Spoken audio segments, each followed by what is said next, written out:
কামাখ্যা মন্দিৰৰ আজি অম্বুবাচী মহাযুগৰ তৃতীয় দিন আৰু 22 তাৰিখে আৰম্ভ হৈছিল আৰু সেয়েহে আমি আজি সময় সুবিধা মিলি আজি ওলালোঁ আৰু লগৰ কেইজনৰ লগত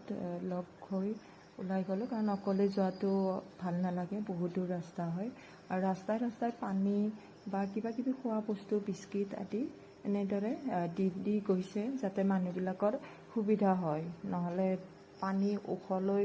ঘৰৰ পৰা লৈ যোৱাটো ওখ যিহেতু অলপ কঠিন কাম বা সেইকাৰণে ৰাস্তাই ৰাস্তাই দিলে অলপ খাই খাই যাব পাৰি আৰু এয়া আমি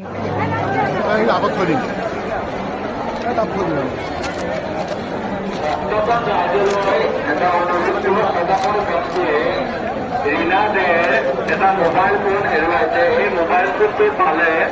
সদস্য ব্যক্তিয়ে যেন পুলিচ কণ্ট্ৰল ৰুমৰ ওচৰত জমা দিয়ে যেন।